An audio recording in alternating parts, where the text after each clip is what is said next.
রাফসান ভাই কট খেয়ে গেছে। এই দেখেন, এই রাফসান ভাই কট খেয়ে গেছে। দেখেন, রাফসান ভাইয়ের ব্লু ড্রিঙ্কস, এটা ইলেকট্রনিক্স ড্রিঙ্কস বলে এটারে। এটা আসলে বিপদ যখন আইয়ে চারিদিক দিয়ে আইয়ে, তো আসলে সে কিন্তু মানুষের ভালো একটা, এই রাফসান সে কিন্তু মানুষের ভালো একটা মানে যেটা বিশ্বাস করত, মানে তাকে সবাই বিশ্বাস করত। আর সেই বিশ্বাসের ঘাটতি থেকে সে এই ইলেকট্রনিক্স এই ড্রিঙ্কসটা নিয়ে আসছে।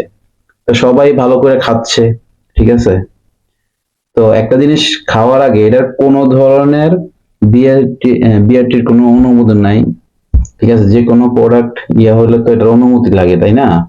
ওটার কোনো অনুমতি নাই। তো তো বিআরটি কুমিল্লা ভ্রমণ আদালত 30,000 টাকা জরিমানা করছে। দেখেন, 30,000 টাকা জরিমানা করছে মেসেজ ড্রিঙ্কস বেভারেন্স B33 শিল্পনগরী আদর্শ সদর কুমিল্লা প্রতিষ্ঠানটাকে মোড়কজাতক নিবন্ধন সনদ গ্রহণ না করে ইলেকট্রনিক ড্রিঙ্কস পণ্য প্রস্তুত ও মোড়কজাতক বাজার ক্রয় ও ওজন ও পরিমাপ মানদণ্ড আইন 2018 এ 41 ধারা 30,000 টাকা জরিমানা করছে। তো একটা জিনিস আমাদের বাংলাদেশে এত সস্তা হয়ে গেছে, একটা জিনিস তৈরি করার আগে, মানে এটার কোনো বিএটি অনুমোদন না নেওয়ার আগে, তো মনে করেন যে এটা বাংলাদেশের মানুষ খাওয়া দিতেছে, মানুষ মরে যাক, মানুষ মরে যাক। এই হলো দেখেন, এই হলো কুমিল্লার মানে যে অভিযান করছে, এই অভিযানে তার কর্তৃপক্ষ তার ছাপাই দিতেছে, কোনো লাভ নাই, জরিমানা করে দিছে। এই হলো সেই ড্রিঙ্কস সহ আটক। মানে এত ময়লা অবস্থায়, মানে নিম্ন মানের, মানে সে এত একটা ব্র্যান্ড নিয়ে তৈরি করে, সে বিভিন্ন প্রতিষ্ঠানে যাইয়া মানুষের ব্যবসা প্রতিষ্ঠান নিয়ে কত কথা কয়, খাবার দাবার নিয়ে কত কথা কয়। আজকে নিজে ধরা খেয়ে গেছে। কয় না, অতি চালাকের গলার দড়ি। সে চাইছিল কি, এরকম মনে করেন গাড়ি দিয়া, মানে বস্তা বইটা টিয়া কামানোর চিন্তা করছিল, যে বাংলাদেশ মানুষ তো বোকা, বোকার স্বর্গে বাস করি তো আমরা, তো আমরা মনে করেন যে লস করে, মানে আমরা থেকে টাকা পয়সা তো কামানো ইজি, মানে যে কোনো একটা পানির বোতল দিয়ে দিলে, মানে চিনি দিয়ে পানি মিশিয়ে দিলে আমরা খাইলাম, এই আর কি।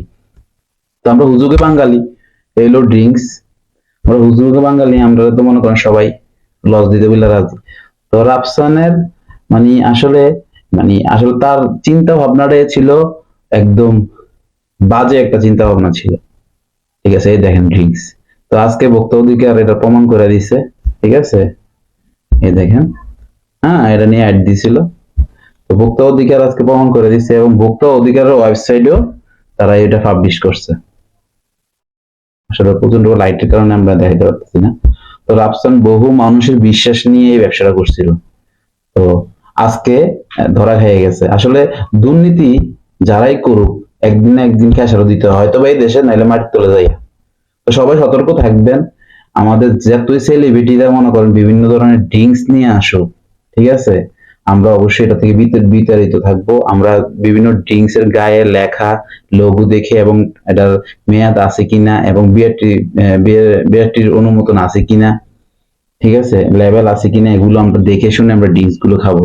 এটা অন্তত আপনার কাছে অনুরোধ, যে যেটাই খান অন্তত সরকারি অনুমোদন চাইবেন, বিআরটিসির অনুমোদন, বিআরটির অনুমোদন আছে কিনা, ঠিক আছে। তো তো এটা থেকে আমরা শিক্ষা লাভ করি যে আমরা আসলে যে কোনো ড্রিঙ্কস বিভিন্ন সেলিব্রিটি নিয়ে আইলে আমরা খাওয়া যাইব না, ঠিক আছে। সে সে মনে করছে তার একটা ভালো একটা নেটওয়ার্ক আছে, মানে আমরা বাঙালিরা খাওয়াই, আমার এলো সমস্যা নাই। কারণ সে যদি তার এই ড্রিঙ্কস খাই যদি মনে করেন 10 জন 5 জন মনে করেন অসুস্থ হইয়া দুই একজন মারাও যায়, তার কোনো সমস্যা হবো না, ঠিক আছে। তার প্রতিষ্ঠান বন্ধ করাইবো, বা এটা করাবো এটা করাইবো, তো হাতে কিন্তু এই রাফসান কিন্তু বাচ্চা যাইব, ঠিক আছে। তো আমার কথা হইলো, যে কোনো সেলিব্রিটি ভাই, আমরা প্রতি আমরা কোনো শত্রুতাই নাই, কিন্তু ভালো কিছু বাংলাদেশের জন্য নিয়ে আসবে। তো আজকে কুমিল্লার মাটিতে প্রমাণ করে দিয়েছে যে কুমিল্লা মাটিতে অবৈধ কোনো কিছু, এটা কুমিল্লার ভোক্তা অধিকার হোক, সাধারণ জনগণ হোক, এটা কখনো মেনে নিবে না। তো ঠিক আছে ভিউয়ার্স, যদি ভিডিওটা ভালো লাগে অবশ্যই শেয়ার করে সবাইকে জানাই দিবেন।